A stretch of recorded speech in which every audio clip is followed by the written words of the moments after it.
బాడీకి కూడా main cloth cut చేసుకుంటే ఫ్రాక్ మోడల్ లాగా స్లీవ్లెస్ లాగా వేసుకోవచ్చు పిల్లలు. అంటే ఎప్పుడైనా బ్లౌజ్ తీసేసి అయినా వేసుకోవచ్చు. సో పైన భాగం నేను ఇలా చున్నీ కోసం తీసి పెట్టాను. అండ్ బ్లౌజ్ కటింగ్ చూసుకుందాము. ఇది కూడా సేమ్ అండి. నేను 5 ఇంచెస్ తీసుకున్నాను షోల్డరు. ఎందుకంటే ఇది హై నెక్, ఇది కూడా సేమ్ వాళ్ళు పాట్ నెక్ అడిగారు. మీరు అదే రిఫరెన్స్ పిక్లో చూస్తున్నారు కదా, ఇది 2 ఇంచెస్ తీసుకున్నాను సేమ్. 3.5 neck deep. ఇది జస్ట్ ఇలా ఒక 3 పాయింట్ షేప్ లాగా అడిగారు నెక్. బ్యాక్ ఏమో పాట్ నెక్ పెట్టమన్నారు. హై నెక్స్ అన్నీ అంతే అండి. చిన్నపిల్లలకి 5 ఇంచెస్ తీసుకోవాలి హై నెక్స్కి.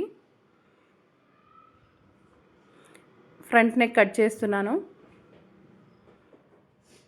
ఇప్పుడు ఇక్కడ మనం ఫ్రంట్ ఇలా వీ షేప్లో వాళ్ళు రిఫరెన్స్ పిక్ అడిగారు కదా, సో అది తీస్తున్నాను. కట్స్ మార్క్ చేసుకున్నాను ఫస్ట్.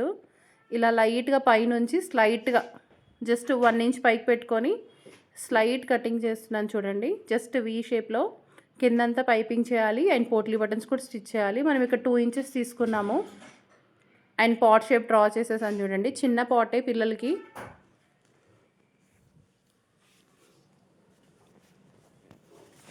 బ్లౌజ్ అయిపోయింది కదా. హ్యాండ్స్ వచ్చేసి బాహుబలి హ్యాండ్స్ అనమాట.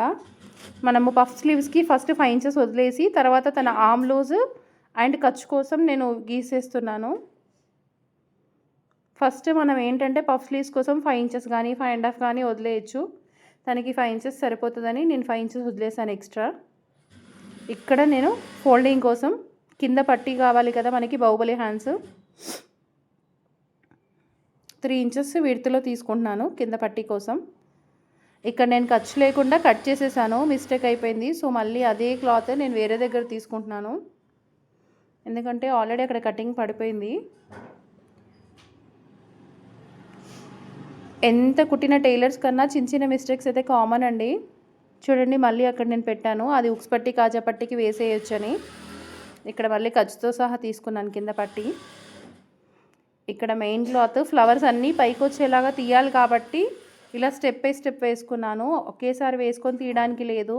ఈ మెయిన్ క్లాత్ దగ్గరకు వచ్చేసరికి ఆ ఫ్లవర్స్ అన్నీ పైకి వెళ్ళేలాగా డిజైన్ కరెక్ట్గా చెక్ చేసుకొని వేయాలి.